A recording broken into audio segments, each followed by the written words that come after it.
inelastic fluid. Define elastic fluid. Inelastic fluid. Define elastic fluid. Inelastic fluid. दोनों की definition बतानी और एक प्रूव करना है कि speed of approach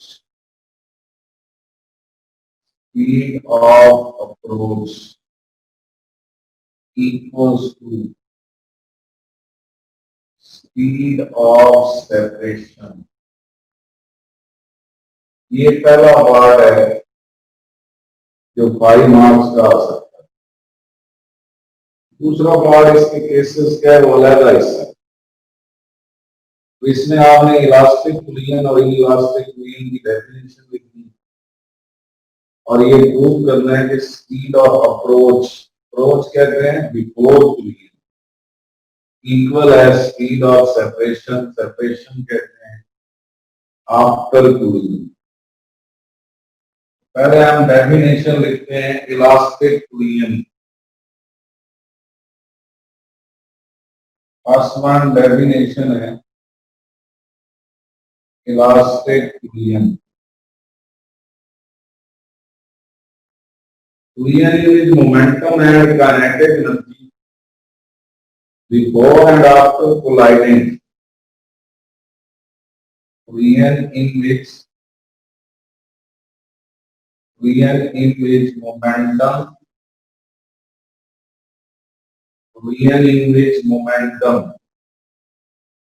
and kinetic energy before and after collision remain conserved। ऐसी collision जिसमें मोमेंटम और काइनेटिक एनर्जी टकराने से पहले और टकराने के बाद कांस्टेंट रहे, एक जैसी रहे, तो collision इलास्टिक collision कहलाता है। टकराते हुए और टकराने के बाद ना काइनेटिक एनर्जी चेंज हो ना मोमेंटम चेंज। इसकी एग्जांपल है collision between gas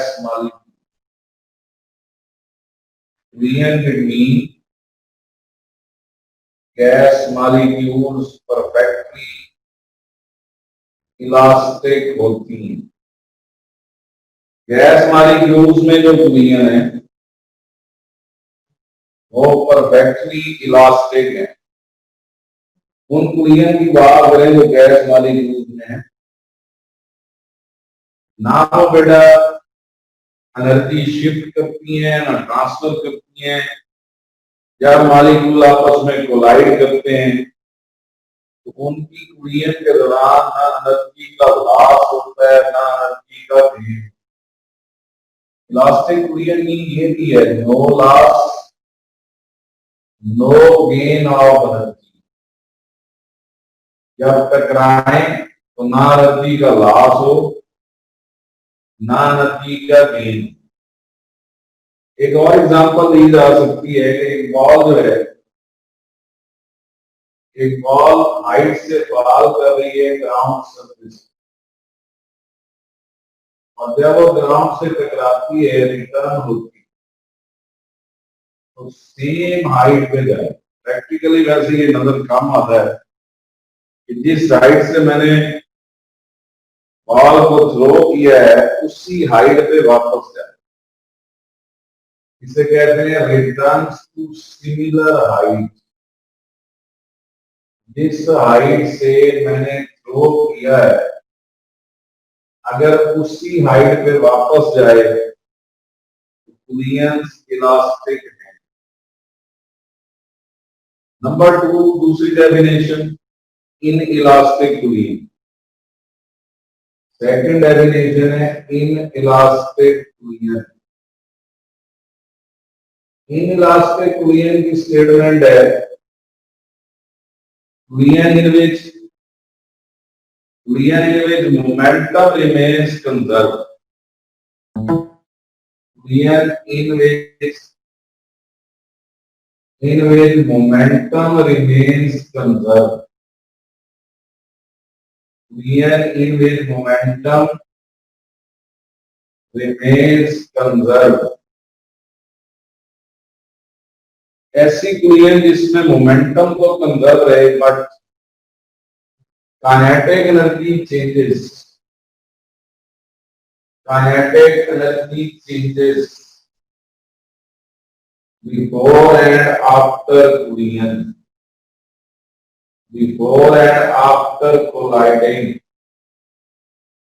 मोमेंटम तो कंजर्व है लेकिन काइनेटिक एनर्जी चेंज हो before and after colliding. collision inelastic. इसका मतलब इलास्टिक में मोमेंटम भी कंजर्व है, काइनेटिक एनर्जी भी कंजर्व है. इनइलास्टिक में मोमेंटम तो कंजर्व है मगर काइनेटिक एनर्जी चेंज हो रही है before and after collision. That collisions are called inelastic collision. इसमें एनर्जी का लॉस या एनर्जी का गेन हो. इनइलास्टिक collision में लॉस और गेन ऑफ एनर्जी. लॉस और गेन ऑफ एनर्जी. या एनर्जी का लॉस हो या एनर्जी का गेन. collision इनइलास्टिक है. जैसे ये बॉल जो है वो ग्राउंड की सरफेस से जब हिट करे और वापस उस हाइट पर ना आए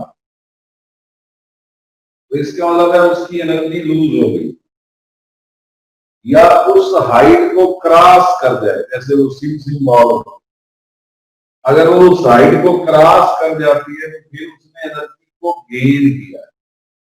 तो यहां जब वो सेम हाइट पे वापस नहीं आई एनर्जी को लॉस किया. एनर्जी का लॉस हुआ है. No return to similar height. No return to similar height.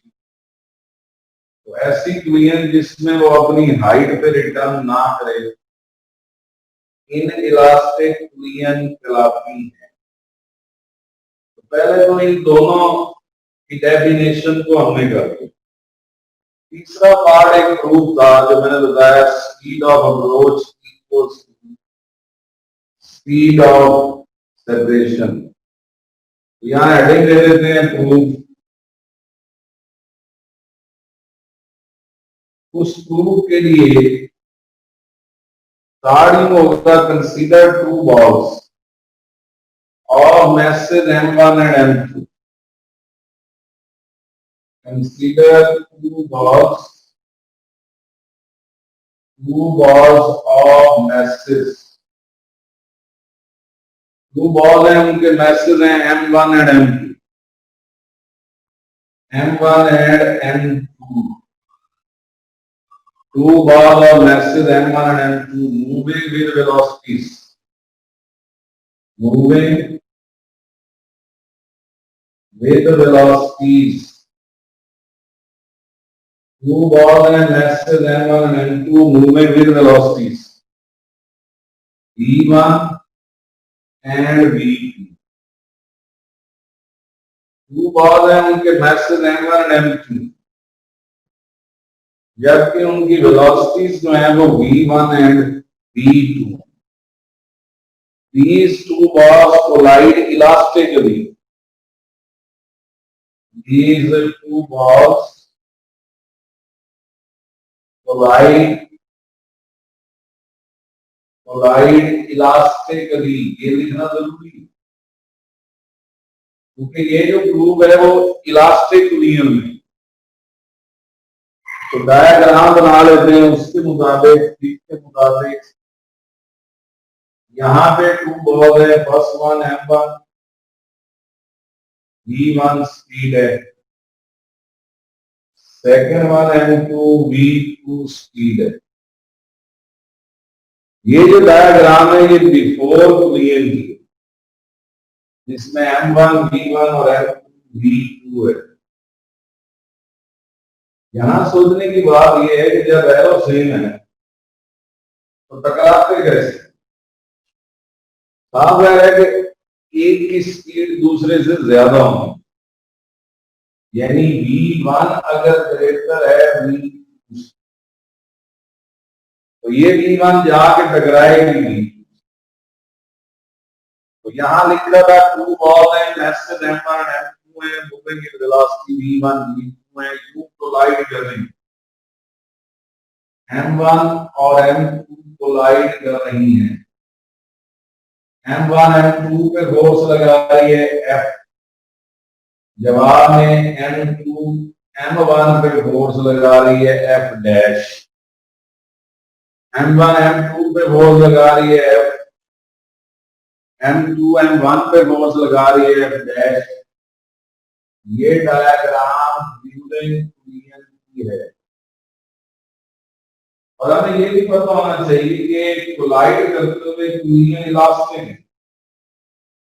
अच्छा, अगर इलास्टिक कोलिजन है तो क्या हो, मोमेंटम भी कंजर्व रहेगा और काइनेटिक एनर्जी भी कंजर्व रहेगी। आपका कोलिजन क्या हो, m1 इसकी स्पीड v1 डैश है, v1 से v1 डैश है, और इसकी m2 और स्पीड v2 डैश है।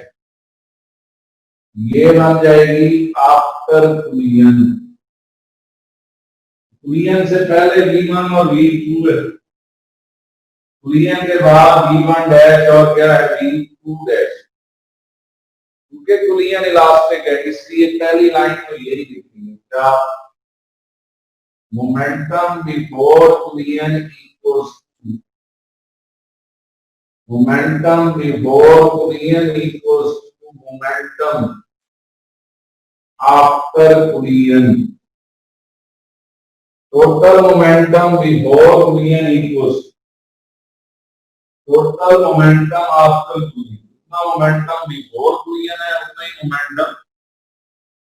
ये तो ऑलरेडी क्या है कि अगर कोलिजन इलास्टिक हो तो जो दोनों का मोमेंटम है टकराने से पहले क्या बनता है, m1 v1 plus m2 v2। ये टकराने से पहले दोनों के मोमेंटम का sum equals to momentum after collision m1 v1 dash plus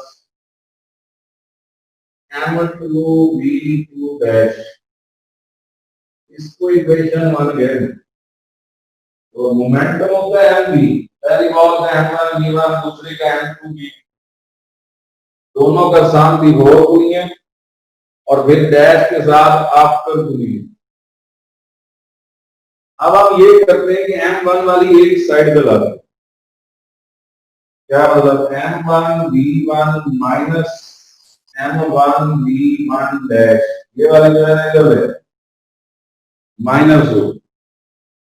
इसको लाने का मकसद ये है कि m1 वाली एक साइड पे और m2 वाली दूसरी साइड पे बने।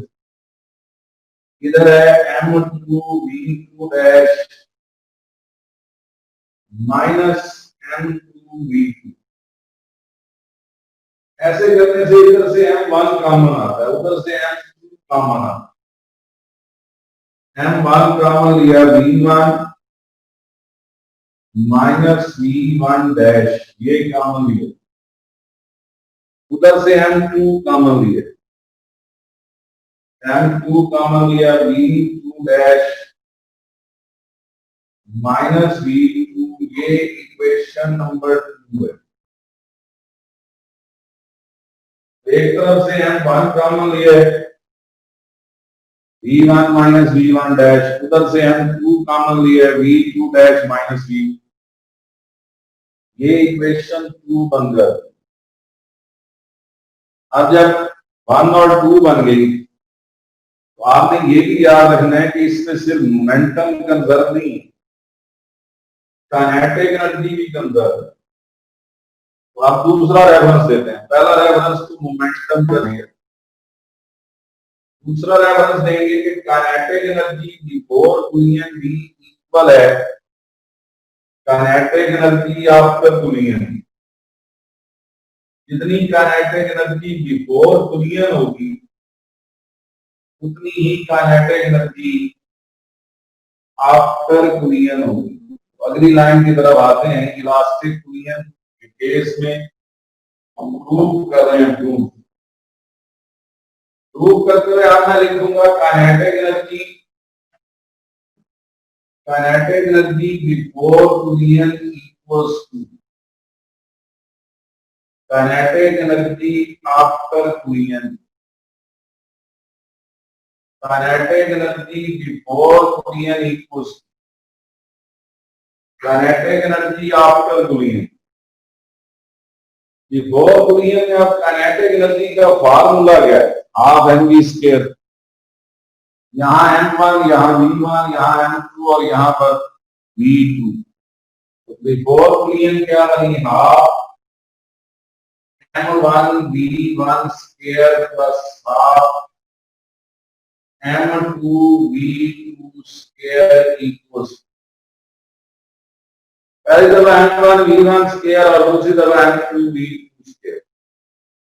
आफ्टर कुलियन वेलोसिटीज और थी v1 डैश और क्या थी? v2 dash.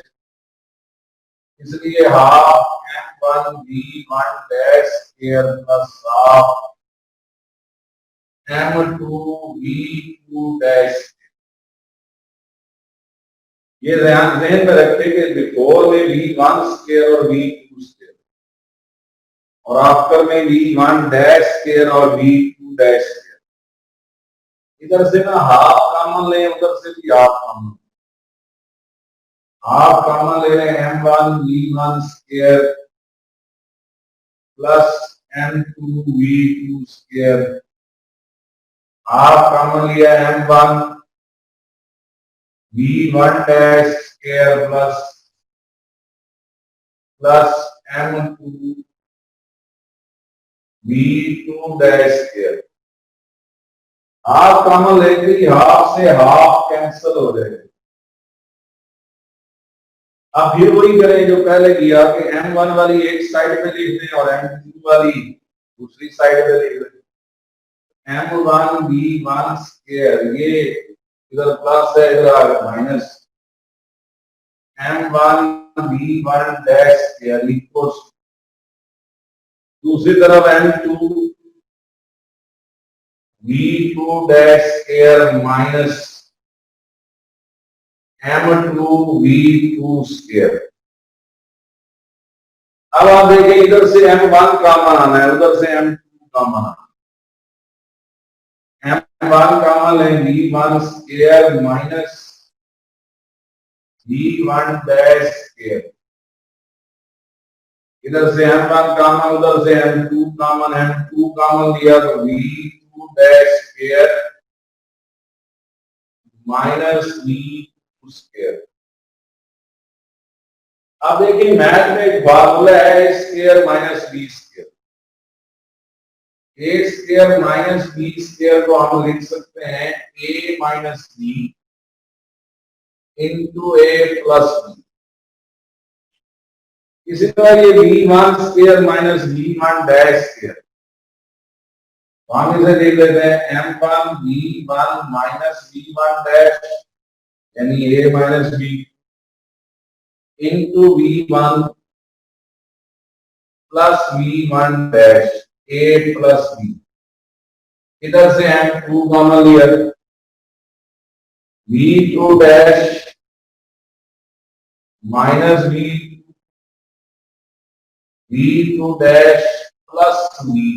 प्लीज ध्यान से a square minus b square है तो a minus b a plus b, उधर भी a minus b a plus b। ये इक्वेशन 3 है। जो 2 आई थी वो मोमेंटम के थ्रू आई थी और जो 3 आई है वो काइनेटिक एनर्जी के थ्रू आई। रेफरेंस यही रहा है मोमेंटम बिफोर इक्वल है मोमेंटम आपको या काइनेटिक एनर्जी बिफोर इक्वल है काइनेटिक एनर्जी आफ्टर।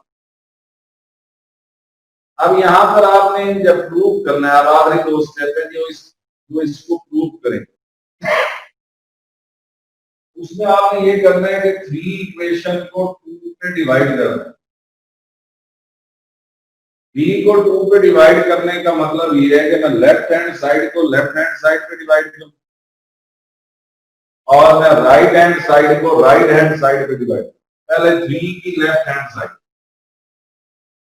v की लेफ्ट हैंड साइड है m1 v1 minus v1 dash into v1 plus v1 dash,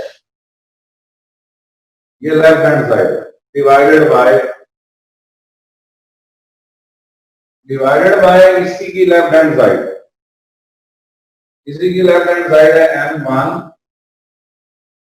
v1 minus v1 dash. Check करें वो 2 की लेफ्ट हैंड साइड है m1 v1 minus v1 dash. अब 3 की right hand side और 2 की राइट हैंड साइड, 3 की है m2 v2 dash minus v2 dash plus v divided by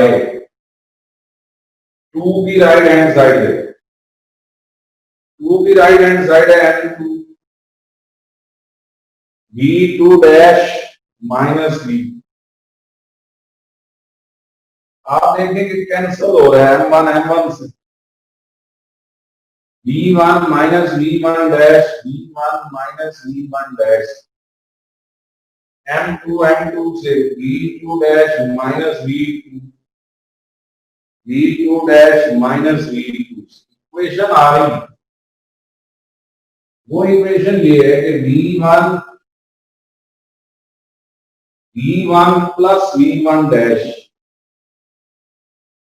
v1 plus v1 dash equals v2 dash plus v2 dash plus v। ये equation बची। यहां पर अब आपने ये प्रूव करना था कि स्पीड ऑफ अप्रोच बराबर है स्पीड ऑफ सेपरेशन। तो ये ज़हन में रहे, टकराने से पहले ये मैच था, ये स्पीड, ये मैच था, ये स्पीड थी। टकराने के बाद ये मैच था, ये v1 डैश स्पीड थी, ये मैच था, ये v2 डैश स्पीड। अब वो जो प्लस v2 है इधर आकर माइनस v2, ये वाला v, तो ये बन जाएगा v1 माइनस v2 बराबर है v1 डैश उधर जाकर माइनस हो जाएगा v2 dash minus v1 dash. तो फिर ये स्टेप तो ठीक है कि हमने v2 इधर ले आया और v1 डैश उधर ले गए, लेकिन यहां एक और चीज ये करनी है कि v1 माइनस v2 तो ठीक है, इसमें से ना माइनस कॉमन ले लेना, माइनस कॉमन लेके v1 dash minus v2 dash, ये लिखा जा रहा है, माइनस को अंदर जरूरत है वही बनेगा ऊपर, minus v1 dash minus minus plus v2। अब ये बात जरा समझे, इसको बोलते हैं relative speed of approach, relative speed of approach. मैं यहीं पे बात रोक लेता हूं और आपसे कहता हूं कि ये कब है, तो मैं कहूंगा ये तब है जब टकराने से पहले है, टकराने से पहले। फिर एक स्टूडेंट गौर करता है, टकराने से पहले डायग्राम देखें, m1 v1 m2 v2, arrow तो सेम है, माइनस क्यों आया, एरो तो सेम है, माइनस क्यों आया। पहली चीज तो ये है कि ये वेलोसिटीज के एरो नहीं, आप स्पीड डिस्कस कर, वेलोसिटी के एरो नहीं। दूसरा ये रिलेटिव स्पीड है, रिलेटिव स्पीड में ये देखा जाता है कि v1 ज्यादा v2 से, v2 से जो ज्यादा है वो प्लस में है, जो कम है वो माइनस में, जो ज्यादा है वो प्लस में है, जो कम है वो माइनस में। तो फिर टकराने के बाद v2 डैश ज्यादा है v1 डैश, उल्टा है ना, V2 डैश सर वो प्लस में है, V2 डैश हाँ माइनस के अंदर जरूरत तो प्लस में, V1 डैश माइनस में है बिल्कुल, ये देखें V1 असल तो ये देखें ना minus V1 dash plus V2 dash, हालांकि टकराने के बाद भी एरो सेम, फिर देख रहे हैं एरोस की बेस पे ये साइन नहीं, एरो सेम है तो मैं प्लस लिखता, मैंने दोनों में माइनस लिखा है, इसका मतलब ये है कि ये एरो की वजह से साइन नहीं है, ये किस वजह से कि V1 V2 से ज्यादा है, जो ज्यादा है वो प्लस में, जो कम है वो माइनस में, ये स्पीड ऑफ अप्रोच। टकराने के बाद सेपरेशन है, कौन ज्यादा है, V2 डैश किससे, V1, तो अगर V1 V2 से ज्यादा थी, अब उल्ट हो गया, V2 डैश ज्यादा हो गई किससे। लेकिन ये बात बड़ी इंपॉर्टेंट है, हम एंट्री टेस्ट में वो जरूर पढ़ाते हैं, एफएससी लेवल पे यहीं पे रोक देते हैं, लेकिन एक चीज मैं जरूर बताना चाहूंगा, यहाँ टॉपिक खत्म हो गया है, ये आपको समझाने के लिए बताऊंगा, टॉपिक यहाँ पर कंप्लीट है, अगर आप थोड़ा सा समझ पाए, कोशिश तो मैं करता हूं। देखिए मैंने एक जगह लिखा ऐसे M1 और ये लिख दिया V1, मैंने लिखा M2, ये लिख दिया V2, मैंने लिखा M1, ये लिखा V1, मैंने लिखा M2, ये लिखा V2। अगर ये बात समझ आ गई तो MCQ ठीक हो सकता है, खासतौर पे एंट्री टेस्ट में, बोर्ड में तो नहीं पूछे। मुझसे ये कहा जाता है कि ऊपर वाली डायग्राम पे जरा बताओ कि मोमेंटम क्या होता है, तो मैं कहूंगा मोमेंटम, मोमेंटम टोटल मोमेंटम, मैं कहूंगा M1V1 प्लस M2V2। अब बेटे ध्यान, आप भी बैठे हैं, जो सुन रहे हैं, जो देख रहे हैं वो भी सुन रहे हैं, यहां भी तो V1 V2 से ज्यादा थी, फिर हमने प्लस क्यों लिखा, हालांकि यहां जब आंसर आया था तो प्लस की बजाय किसमें आया था।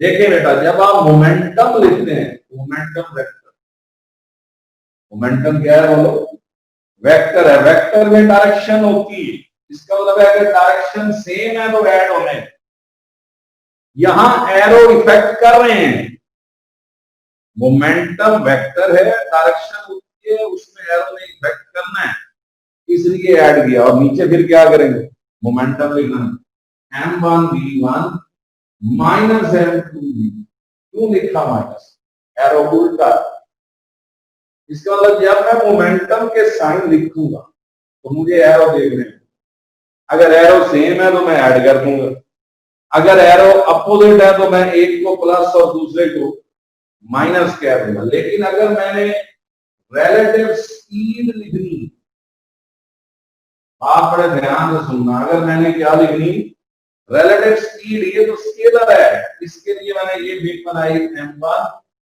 V1 M2 V2, मैंने रिलेटिव स्पीड लिखी, तो वहां मैं लिखूंगा V1 minus V1 minus V2। Check करें इस बात को, आप देखिए मैंने एरो तो सेम थे, मैंने प्लस माइनस अगर लिखा है तो इसलिए लिखा है एक वैल्यू दूसरी वैल्यू से ज्यादा है, यहां M1 M2 साफ नहीं लिखा, ये मोमेंटम तो लिख ही नहीं रहे। और बेटे एक बात बड़े ध्यान से समझना, अगर M1 ये V1 है और ये M2 और ये V2 है और मैंने रिलेटिव स्पीड लिखी, अब मैं क्या, मैंने क्या लिखनी होती बोलो, रिलेटिव स्पीड, एरो उल्टे एंगल पे, V1 minus minus V2, please गौर करें, V1 माइनस माइनस V2, इसका मतलब minus minus plus, V1 plus V2। अब अगर आप इसको याद रख लें तो ज्यादा बेहतर है। अब मैं फिर बोलूं, अगर मोमेंटम लिखना हो, एरो सेम होगा तो ऐड होंगे, एरो अपोजिट होगा तो सब्ट्रैक्ट होंगे, अगर रिलेटिव स्पीड लिखनी है, एरो सेम होगा तो माइनस होंगे, प्लीज याद रखना, एरो सेम होगा तो माइनस होंगे, और अगर एरो अपोजिट होगा तो क्या होंगे, प्लस। ये टॉपिक हो गया है। कल मंडे को आपका टेस्ट है। टेस्ट ऐसे होगा कि व्हाट्सएप ग्रुप में टेस्ट आएगा, आपने टेस्ट करके उसकी पिक्चर लेके वापस व्हाट्सएप ग्रुप में भेज देना। लेकिन अपनी क्लास में पढ़ाऊंगा, आप लोग भी अगर टेस्ट देंगे तो यहीं पे किसी और क्लास में देंगे, अपनी क्लास में पढ़ाऊंगा। टेस्ट का टाइम ये नहीं होना कि मैं यहाँ आके इस क्लास के अंदर आपसे कहूं टेस्ट करें, क्योंकि मैं तो नहीं देख रहा कि आप कहां बैठ के कर रहे हैं। आप करें, आपको एक टाइम बोल देते, आपको टेस्ट मिल जाएगा 11 बजे। 11 बजे आपको व्हाट्सएप ग्रुप में टेस्ट मिल जाएगा। आप ठीक 1 बजे तक वो टेस्ट वापस भेज देंगे व्हाट्सएप ग्रुप, वो मैं चेक करके नंबर ले लूंगा। दूसरी बात, अपनी क्लास 10:40 से 11:20 क्लास पे कुरियन का दूसरा हिस्सा पढ़ेंगे। ये नहीं कि हम लोग